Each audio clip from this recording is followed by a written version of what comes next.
Tapi kan guys, ada satu benda yang saya tak boleh faham tau.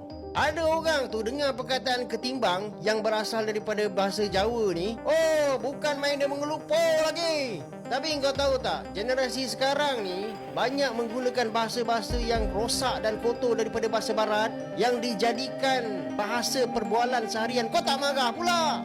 Tapi bila dengar perkataan ketimbang, kepanasan.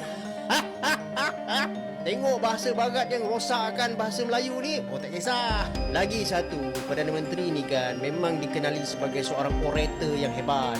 Cuba kau tengok kalau dia bercakap dekat peringkat antarabangsa, bahasa Melayu dia pun mantap. Dia ni kan terkenal sebagai seorang pencinta sastra. Dan dia ada kelulusan Sarjana Muda Pengajian Melayu Pengkhususan Sastra di Universiti Melaya. Jadi dia menggunakan skill dia untuk bercakap dekat parlimen. Salah ke? Tak salah pun. Bukannya bahasa tu bahasa yang tak elok pun. Maha, istilah maha. Mahasiswa? Boleh pula. Kemudian ada lagi istilah umpamanya. Mahathir.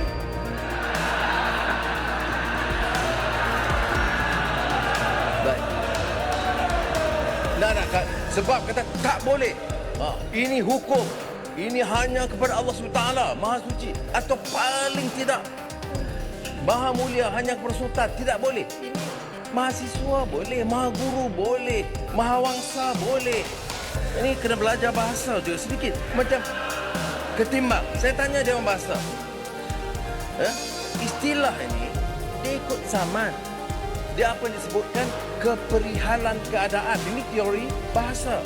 Context of situation. Orang guna, dia guna. Dulu tidak ada Allah, tidak ada mampan, tidak ada ketelusan. Tetapi bila kita gunakan, dia orang bahasa teliti, terutama ucapan belanjawan, dia rasa sesuai, dia kembangkan. Izinkan hari ini, Tuan Speaker, saya ingin berkongsi beberapa perkataan Soho. Perkataan Soho ini bermaksud trending dengan izin yang telah dipaparkan oleh laman Pusat Rujukan Persuratan Melayu. Pertama, ketimbang. Kedua, tatanan. Ketiga, intihal. Keempat, mahsul. Kelima, purbasangka. Keenam, takul. Ketujuh, kesenjangan. 8, triwikrama. 9, walhasil. Dan 10, mahakaya. 11, kebenakaan. Dan 12, tata kelola. Kita tidak boleh menjadi kata di bawah tempurung, membiarkan bahasa kita ini tidak berkembang dan seharusnya menggunakan sepenuhnya ruang yang ada ini untuk terus memperkembangkan bahasa kita. Apa maksud ketimbang? Ketimbang bermaksud apabila kita membuat perbezaan atau perbandingan di antara dua perkara. Inilah walaupun yang tiada modal sampai mempertikaikan kosakata tahap tinggi yang PMX gunakan. Saya ni nak cakaplah, apa salahnya PMX nak gunakan perkataan ketimbang dalam pembentangan belanjawan 2025? Sebab kita tahu bahawa perkataan ketimbang tu dah diterima oleh Dewan Bahasa dan Pustaka. Dan ia ialah salah satu perkataan daripada kosakata tahap tinggi. Jadi adakah pertikaian walaupun terhadap perkataan yang PMX gunakan tu akan memberikan kesan kepada rakyat? Adakah pertikaian yang macam ni akan memberikan kesan kepada rakyat? Sebab itulah saya ni nak cakap lah, walaupun mereka tiada modal, sampai mereka ni sanggup mempertikaikan apa saja yang PMX gunakan. Dan ia tidak akan membantu mereka pun. Jadi, saya ni nak cakap lah, Anwar Ibrahim lebih baik ketimbang Muhyiddin dan Haji Hadi. Beberapa kosakata bahasa Indonesia memang secara perlahan mulai masuk dan digunakan dalam bahasa Melayu di Malaysia.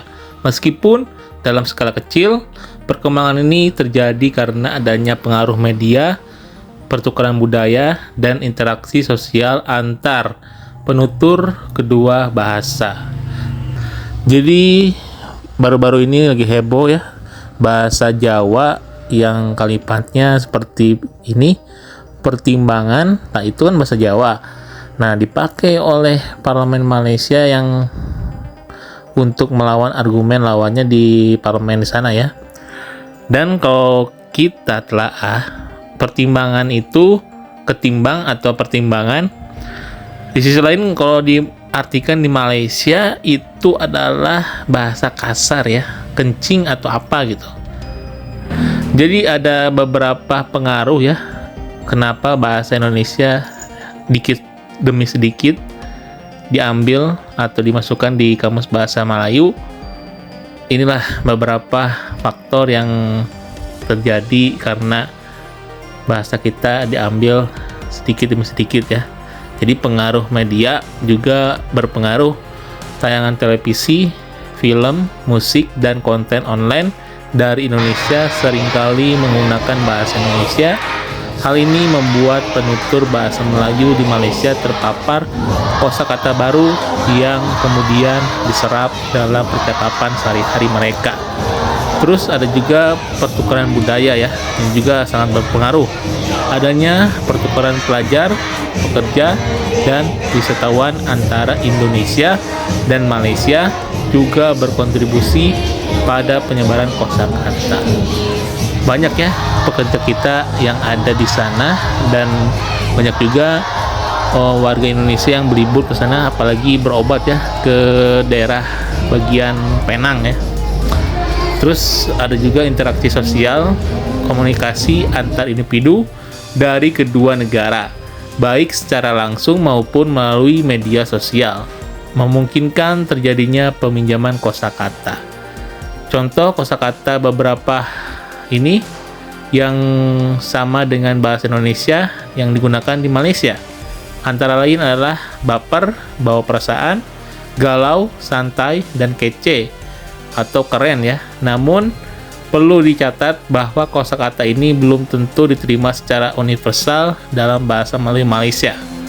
Perbedaan bahasa, meskipun memiliki akar yang sama, bahasa Indonesia dan bahasa Melayu memiliki beberapa perbedaan. Bahasa Indonesia dipengaruhi oleh bahasa daerah seperti Jawa dan bahasa Belanda.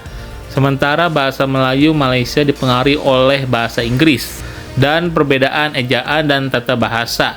Selain kosakata, terdapat perbedaan dalam ejaan dan beberapa aturan tata bahasa antara kedua bahasa.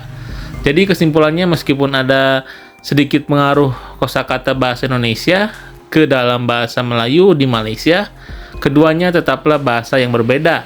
Kedua bahasa ini memiliki sejarah yang berbeda dan perkembangan yang berbeda juga, meskipun memiliki akar yang sama, yaitu bahasa Melayu klasik.